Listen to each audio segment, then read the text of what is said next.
أعوذ بالله من الشيطان اللعين الرجيم بسم الله الرحمن الرحيم الحمد لله رب العالمين الصلاة والسلام على أشرف الأنبياء والمرسلين سيدنا ونبينا ومولانا ومولى الكونين رسول الثقلين جد الحسن والحسين بالقاسم المصطفى محمد وآله الطيبين الطاهرين المعصومين المظلومين المكرمين المطهرين المنتجبين المنتخبين والعاقبة للمتقين والجنة للمطيعين والنار للعاصين واللعنة الدائمة الباقية على أعدائهم من الآن إلى قيام يوم الدين أما بعد فقد قال الله سبحانه تبارك وتعالى بسم الله الرحمن الرحيم قل لا أسألكم عليه أجرا إلا المودة في القربى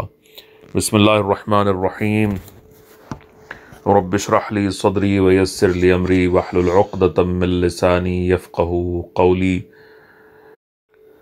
Dear brothers and sisters, Assalamu alaikum wa rahmatullahi wa barakatuh.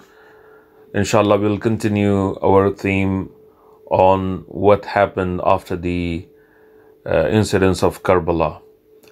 And so we'll discuss some parts of the life of Imam Zainul Abidin alayhi salam, Imam Sajjad alayhi salam, where he has spoken about what were the conditions of his time and how those political conditions made the Imam alayhi salam to choose a different life than the lives of other Ahlul Bayt alayhim salam. Imam Sajjad alayhi salam was with 6 contemporary khulafa or caliphs.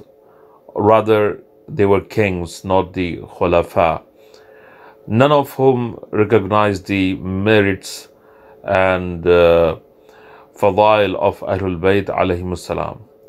And these were: number 1, Yazid bin Muawiyah, Abdullah bin Zubair, Muawiyah bin Yazid, Marwan bin al-Hakam, Abdul Malik bin Marwan, Walid bin Abdul Malik. And Imam Sajjad alayhi salam, after the martyrdom and shahadat of his father, Imam Hussein alayhi salam, became the Imam or took over the Imamat in captivity and in conditions of oppression and dhulm. These difficult conditions continued until the end of his Imamat. And Mas'udi, one of the historians, has written, he says, قال أبو Muhammad Ali ibn al-Husayn alayhi salam بالأمر مستخفيا على تقية شديدة في زمان صعب. يعني قام أبو محمد علي بن الحسين بالأمر مستخفيا على تقية شديدة في زمان صعب, which means that Imam Sajjad alayhi salam assumed the imamat secretly and with severe taqiyya and in a very difficult time. So at such a time, we ask this question: could the Imam alayhi salam engage in political struggles and extensive cultural and social activities? The answer seems to be no, because of 2 reasons. A, atmosphere of oppression and control. So the atmosphere of severe oppression and control that the governments had created after the shahadat of Imam Hussein alayhi salam was one of the reasons why Imam alayhi salam could not have any political struggles and cultural and social activities. And this oppression and this repression caused political or armed struggles to result in wastage of forces, as all the struggles of that time completely failed. To understand this miserable situation, it is useful to pay attention to the following 2 narrations that I'm going to mention for you. Number one, Sahl ibn Shu'aib. Sahl ibn Shu'aib, one of the great men of Egypt, says, one day I came to Ali ibn al-Hussein, yani Imam Zainul Abidin alayhi salam, and I asked him, how are you? Imam alayhi salam replied, he said, I did not think that a great figure like you, who is from Egypt, does not know how we Ahlul Bayt alayhi salam are. Now, if you do not know our situation, I will explain to you. So Imam Salam explains to him, he says, our situation among our people, this ummah, is like the situation of the children of Israel among the pharaohs who killed their sons and kept their daughters alive. So today our situation is so difficult. So this is a great sad truth and a statement that is coming from Imam alayhi salam. He's saying our situation is so bad that it is comparable to the situation of the Bani Israel, children of Israel, among the pharaohs who did not allow their sons to live, and they left their daughters to be alive and be their slaves. So today our situation, Imam says, and then he talks about another thing, and he says, today our situation is so difficult that people approach our enemies by insulting our great personalities from the pulpits. Imagine, whoever wanted to get closer to the Khalifa and the establishment of that time, it was very easy for him, and that he only was required to curse the Ahlul Bayt alayhim salam, to curse the personalities like Imam Ali alayhi salam from the mimbar, etc., from the pulpit, and he would, receive all kinds of favors from the government and the establishment of that time. So this was hadith number one, from Sahl ibn Shu'aib. There is another hadith from Zurara bin Awfa, who says that Imam Hussein alayhi salam said that the people of our time, Imam Zainul Abidin alayhi salam said that the people of our time are divided into 6 classes: lions, wolves, foxes, dogs, pigs, and sheep. And this division is given by Imam alayhi salam himself. So Imam says, the lion are the kings of the world. Each one of them loves to prevail and does not want to be prevailed upon. So these were lions, means kings, etc. And there is another category, or the class of people of the time of the Imam alayhi salam, and he says they are wolves. So the wolves are, Imam says, your businessmen of that time, your businessmen and merchants, who, when buying a commodity, would criticize it in order to bring its price down, and when selling, would praise their commodity, though it may not be true. So these are wolves. And then Imam says, there among the people there are foxes, and foxes are eating from the religion. They are selling their religion, and they may be preaching the religion, and there is nothing in their heart of what they talk about. So they talk about things which they themselves do not believe. These are foxes of that time. And then Imam says there are people who are like dogs. And he says, and dogs. And these are the people who growl with their tongues, and people respect them to avoid their verbal attacks. And then Imam says there are among the people of that time who are like pigs. And these are the people with loose character. And they say yes to any obscene and any vulgar thing and vulgar act. And if they are invited, they would never turn down such invitation, and they would engage in all kinds of obscene and vulgar and immoral activities. These are like pigs.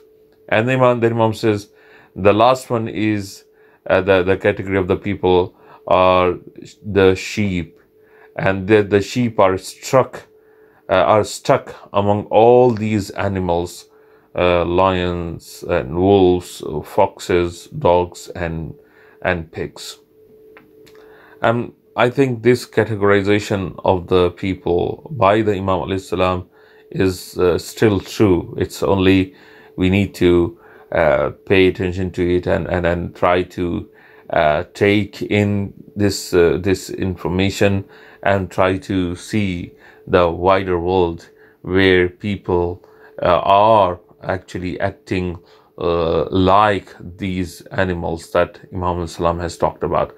And so in this hadith, the Imam has described the kings as predatory, lions and general Muslims as sheep who are being hunted and who are being killed, who are being suppressed and repressed by all these people, and who are like lions and wolves and foxes and dogs and pigs, etc. So Imam Islam then continues. So in such an environment, it was not possible for the Imam alayhi salam to propagate the true teachings of the Holy Quran and Islam openly, because the political situation of that time was very, very suffocating, and Imam had to apply taqiyya in a lot of situations. And unfortunately, we are living in the similar situation these days, and we need to reflect upon what our response is going to be, and how Imam al-Islam dealt with those that situation and those circumstances. So probably we may have to use some of those things that Imam al-Islam used to protect himself and his family from all sorts of different malicious and malicious practices and oppressions, etc., of the society and the people of that times.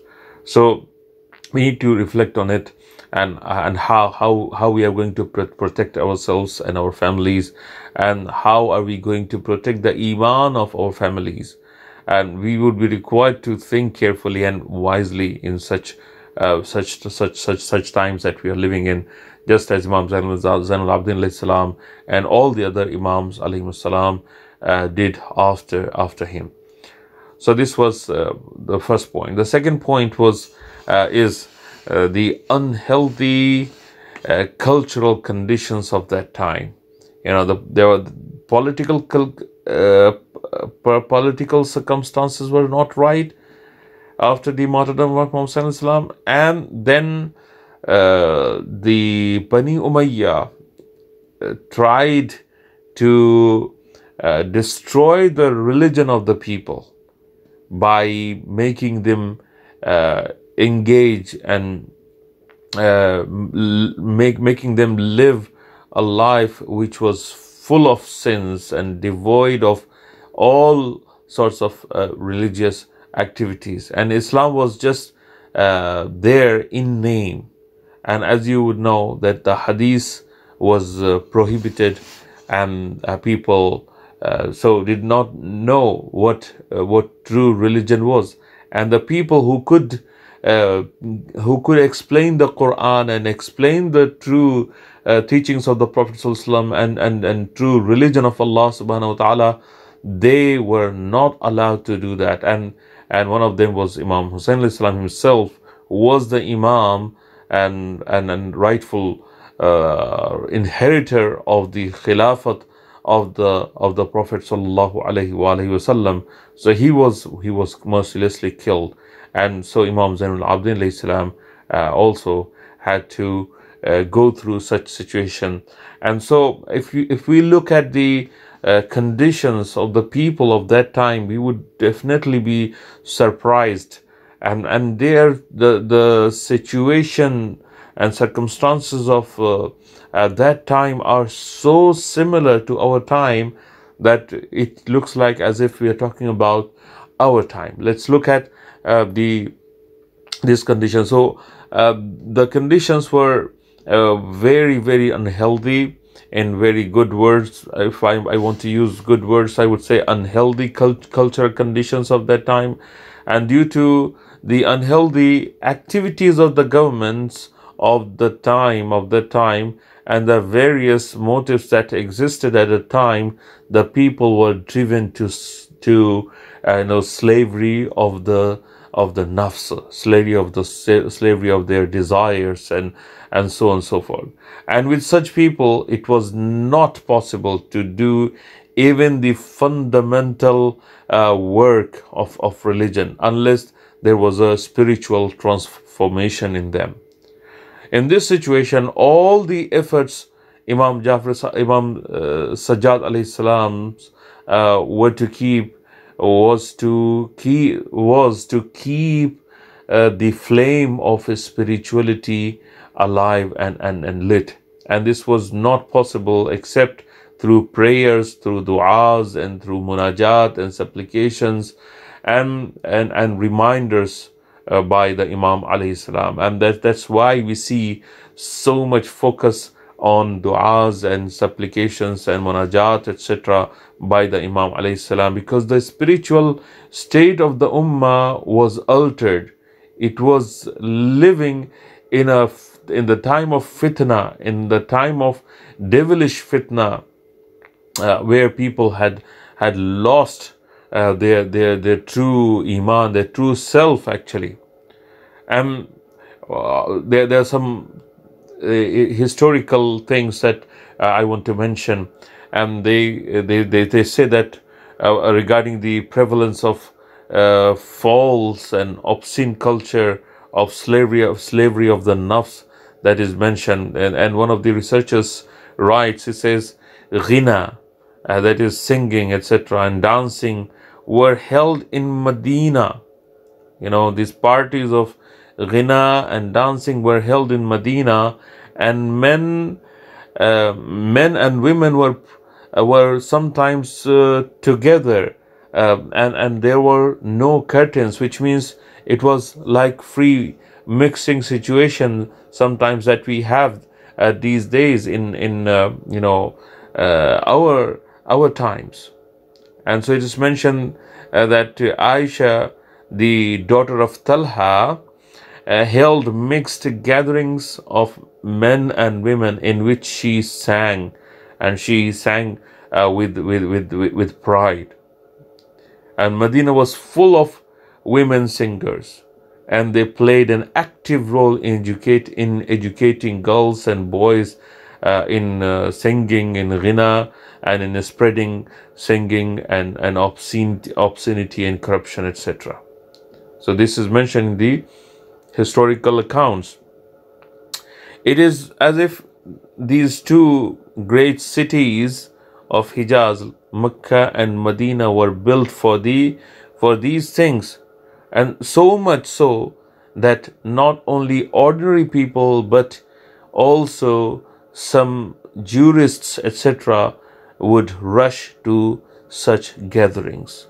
So the Islamic culture was spoilt by the authorities of that time for their political gains and for their political reasons, so that the people would live in this kind of circumstances and this kind of life, and they would forget about whatever was happening around them. And actually we can see the same similar pattern today.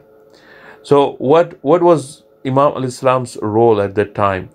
In this situation, Imam Sajjad alayhi salam used the weapon of dua, of prayers, and sowed the seeds of spirituality to explain the teachings of Islam and to establish the true Islamic fundamental beliefs, and to keep the to keep alive the torch of spirituality, and so that it would bear fruit in the right situation.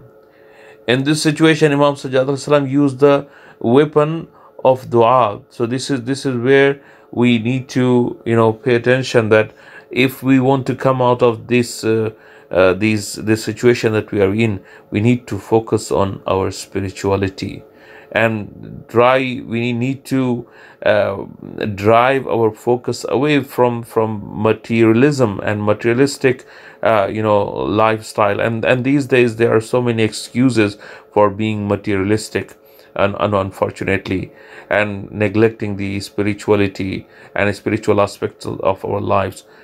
Our most of the time emphasis is on improving our material life, and we want to provide for our children and family the best material life possible, which is not haram, but if it comes at the expense of neglecting or destroying the spiritual life, then it is definitely a big problem, and we would be held accountable on the day of judgment, and we would be asked why we really did not do what we were supposed to do by taking care of the iman and spiritual life of ourselves and our families, before we concentrate on the materialistic aspect of the lives of ourselves as well as our family and children. So one of the contemporary writers about Saif al-Sajjadiyya, and as you know, Saif al-Sajjadiyya is the book of du'as of Imam Zainul Abidin alayhi salam. He writes that if we look at Sahifa al-Sajjadiyya and study it well, the du'as of Saif al-Sajjadiyya, we would be able to understand how Imam Islam tried to teach the people about the true and the pure and pristine and fundamental aqaid of the Holy Quran and religion. And Saif al-Sajjadiyya formed the basis of revolutionary thought, and the Islamic Ummah also needed a complete revolutionary support, and this was provided to them through Sahifa al-Sajjadiyya. And so the need of the Ummah at that time was not vindictive and spiteful words or poems or momentary and fleeting emotions, but the Ummah needed a complete and revolutionary theory that Imam alayhi salam provided. So Imam Zainul Abidin alayhi salam states this theory in Sahifa al-Sajjadiyya, which is a summary of the educational principles of Imam alayhi salam. He did not explain. He did not just explain those ideas through his action, but he also presented them in a very beautiful words, which are alhamdulillah still with us, and they are still alive, and it can become an inspiration for us, and we need to learn those inspirational, revolutionary, spiritual messages and ideas from Saif al-Sajjadiyya. So he says, I do not think that there is a book after the Quran like Saif al-Sajjadiyya. We are talking about du'as that comforts the hearts of the deprived and boils the blood of the revolutionary people in the veins of the, and it actually it revolutionizes the thinking of the person. It connects the person with Allah subhanahu wa ta'ala. It gives a person a goal, and it also it gives some of the really important answers to the person, because humanity at that time and to this day is lost. It does not know where it is going, and these du'as provide the humanity a direction where it can go.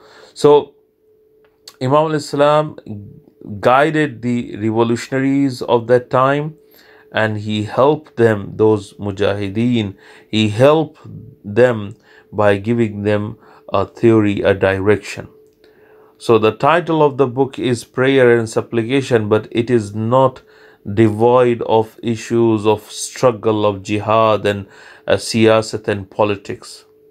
And to prove this point, we can cite many examples from Saif al-Sajjadiyah. For example, the 48th dua of this book, Imam Islam, if you read the dua, you would see that in this dua, the Imam explicitly mentions the following issues that have a political aspect.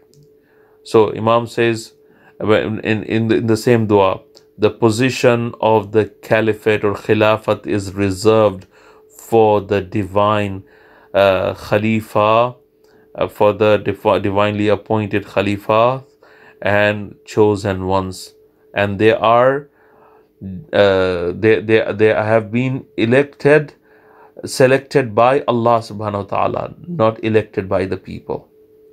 This is we are talking about the dua of Imam Islam. And then he says the position of those khalifa, that the khalifa has been attacked and usurped.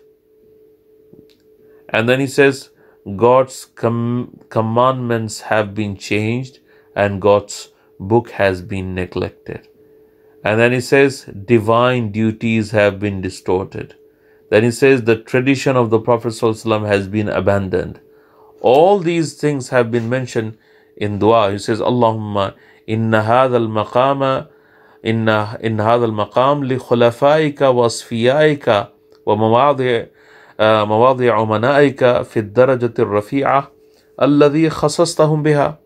So it continues, this dua number 48, talking about the maqam of the khulafa and imams appointed by Allah subhanahu wa ta'ala himself.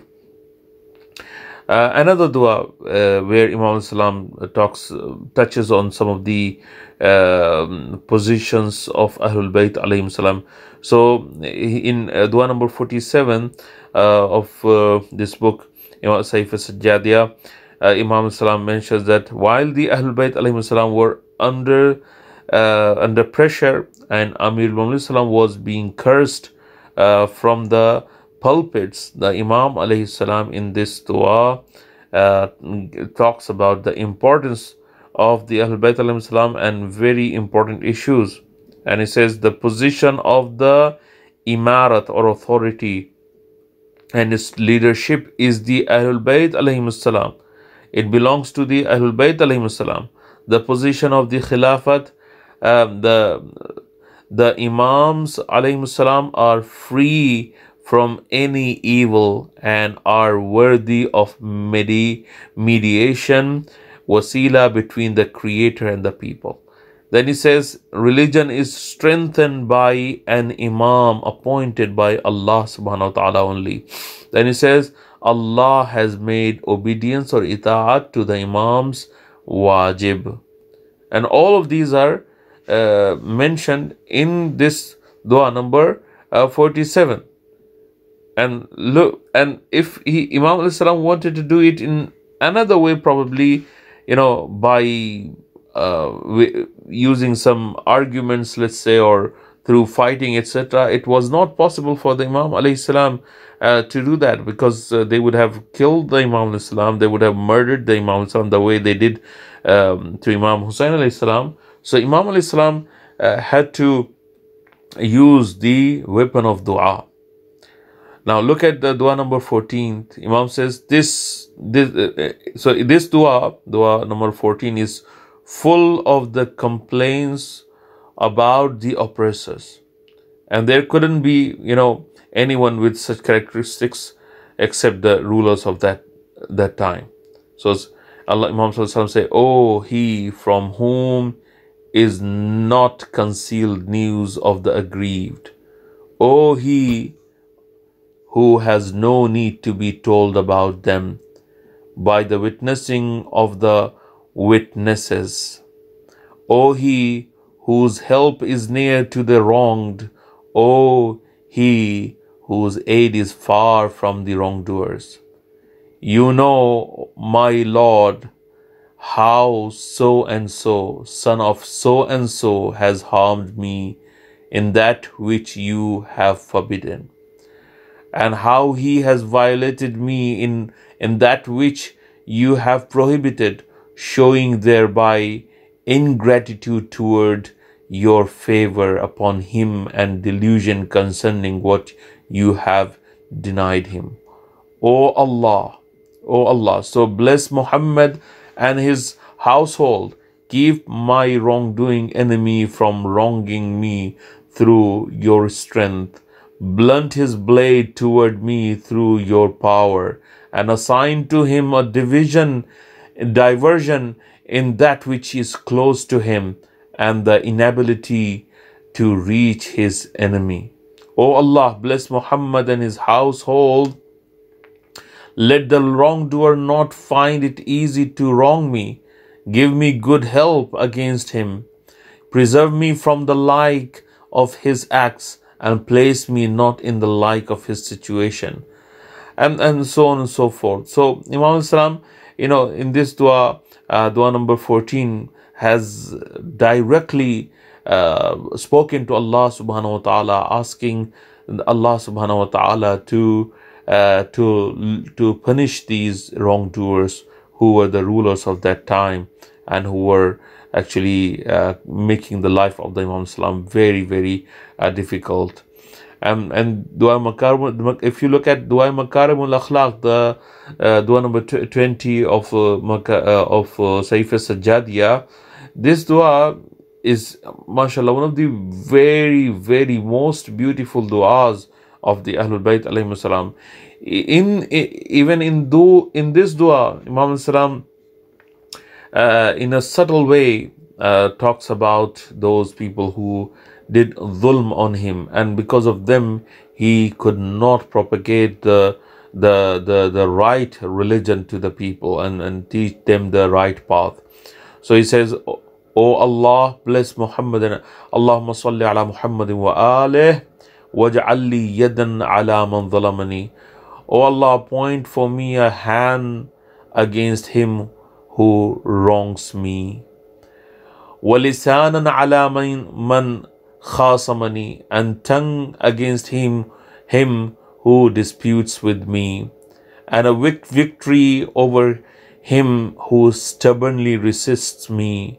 Give me guile against him who schemes against me, power over him who oppresses me, refutation of him who reviles me, and so on and so forth.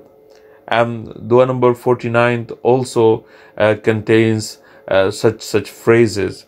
So Imam says, "How many an oppressor has oppressed me with his tricks, set up for me the net of his snares, appointed over me the inspection of his regard, and lay in ambush for me, and lying in ambush for a predator of a predator for its game," and so on and so forth. So all these are examples where Imam alayhi salam has directly or indirectly referred to the oppressors of that time, and because of which Imam alayhi salam could not openly come out and resist the way some of the Shias of the Ahlul Bayt alayhimus salam and some of the companions of the Ahlul Bayt alayhimus salam tried to avenge the blood of Imam Hussein alayhi salam, though they could successfully punish the oppressors who killed the family of the Prophet sallallahu alaihi wasallam in Karbala, but it was their struggle to get the Khilafat for the Ahlul Bayt alayhimus salam was never successful. And Bani Abbas, who actually started their campaign against Bani Umayyah in the name of bringing the Khilafat to the Ahlul Bayt alayhim salam, they themselves became the usurpers of the Khilafat, and they also did some things which were actually not even done by Muawiyah and Bani Umayyah. So with this, we can understand how the situation after the Shahadat of Imam Hussein was so bad that the Ahlul Bayt alayhim salam always lived in the oppression and dhulm, and they could not do what they were required to do and supposed to do by Allah subhanahu wa ta'ala, as the Imams of the Ummah, as the leaders of the Ummah, as the rulers of the Ummah, and as the guides of the Ummah. بس اسی کے ساتھ میں کچھ جملے جو ہیں مصائب کے آپ کے سامنے عرض کرنا چاہتا ہوں. امام زین العابدین علیہ السلام ایک بہت ہی مظلوم امام اور مظلوم شخصیت کا جو ہے نام ہے. آپ غور فرمائیں کہ روایت میں ہے کہ جب پیغمبر اکرم صلی اللہ علیہ وسلم نے امام حسین علیہ السلام کی شہادت کی خبر جناب فاطمہ زہرا سلام اللہ علیہا کو دی تو شہزادی رونے لگی. شہزادی نے پوچھا کہ یہ کب ہوگا؟ تو پیغمبر نے فرمایا یہ اس وقت ہوگا کہ جب نہ میں ہوں گا، نہ علی ہوں گے، نہ تم ہوگی، نہ حسین ہوں گے، اور حسین تنہا ہوں گے. شہزادی کا گریہ اور بڑھ گیا. شہزادی نے پوچھا بابا تو میرے حسین پر کون روئے گا؟ پیغمبر اکرم نے ارشاد فرمایا اے فاطمہ، میری امت کی عورتیں حسین کی عورتوں پر روئیں گی، ان کے مرد حسین کے مردوں پر روئیں گے، اور وہ نسلاً بعد نسل حسین کی عزاداری کرتے رہیں گے. یا فاطمہ کل عین باکیہ یوم القیامہ الا عین بکت علی مصاب حسین فإنها مستبشرہ الی الجنہ. اے فاطمہ، تمام آنکھیں، ہر آنکھ جو ہے قیامت کے دن روئے گی سوائے اس آنکھ کے کہ جو حسین کے اوپر اس دنیا میں گریہ کرے گی. وہ آنکھ جو ہے اس کو بشارت دی جائے گی جنت کی، اور وہ آنکھ جو ہے اس دن نہیں جو ہے روئے گی. تو آپ غور کریں کہ یہ جو میں نے یہ روایت آپ کے سامنے کیوں پیش کی ہے؟ اس وجہ سے پیش کی ہے کہ میرا چوتھا امام اپنی پوری زندگی بھر گریہ کرتا رہا، روتا رہا اپنے بابا کی شہادت کے اوپر، اور اسی طرح سے جو ظلم و ستم کربلا میں ڈھائے گئے، اور جو ظلم و ستم کوفے میں ڈھائے گئے، اور جو ظلم و ستم شام میں ڈھائے گئے، ان کے اوپر ہمیشہ امام رویا کرتے تھے الشام الشام الشام کہہ کے. بس میں یہ آپ کے سامنے عرض کروں کہ امام علیہ السلام جو ہے یہ یہاں پر ایک جو ابھی آپ کے سامنے روایت پیش کی ہے جناب فاطمہ زہرا سلام اللہ علیہا سے، تو میں یہ کہوں گا کہ امام کے مصائب اور آپ کی دادی کے مصائب بڑے مشترک ہیں. میں نے دنیا کی شخصیتوں میں دو شخصیتوں کو ہی دیکھا ہے کہ جو جوان تھے اور جوانی میں بڑھاپا آ گیا.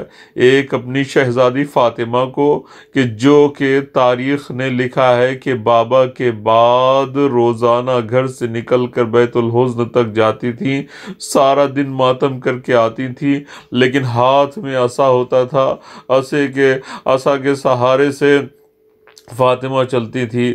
عزاداروں، عصا تو بڑھاپے کی نشانی ہے نا. شہزادی کی عمر مبارک کیا تھی جو عصا ہاتھ میں تھا؟ 70 سال 65 سال؟ ارے تاریخ نے کہا کہ رسول زادی صرف 18 سال کی تھی. 18 سال میں فاطمہ اتنی کمزور ہو گئی، بڑھاپا آ گیا کہ بغیر عصا کے نہیں چل سکتی تھی. اور دوسرا جوان کون ہے؟ دوسرے جوان محمد حنفیہ کو جب خبر ملی کہ قافلہ آ گیا ہے بنی ہاشم کا، تو قافلے میں داخل ہوئے اور پوچھتے ہیں کہ میرا بھتیجا سجاد کہاں ہے. آخر میں ایک ایسا شخص نظر آیا کہ جو جیسے بہت بوڑھا تھا. ایک مرتبہ جو ہے دیکھا کہ سر اور داڑھی کے بال تک کے سفید ہو چکے تھے، چہرے پر عجیب سے آثار جو تھے. کہا کہ اے مرد بزرگ، اتنا بتا دے میرا بھتیجا سجاد کہاں ہے. بے اختیار ایک مرتبہ آواز دی، چچا آپ نے نہیں پہچانا؟ میں علی ابن الحسین ہوں، میں ہی زین العابدین ہوں، میں ہی سجاد ہوں. ارے بیٹا 24 سال کی جوانی میں اتنا بڑھاپا. اب اگر فاطمہ سے کوئی پوچھتا کہ بی بی جوانی میں بڑھاپا کیسے آ گیا، تو وہ کہتی کہ کمر پہ لگنے والا کوڑا اور محسن کی شہادت.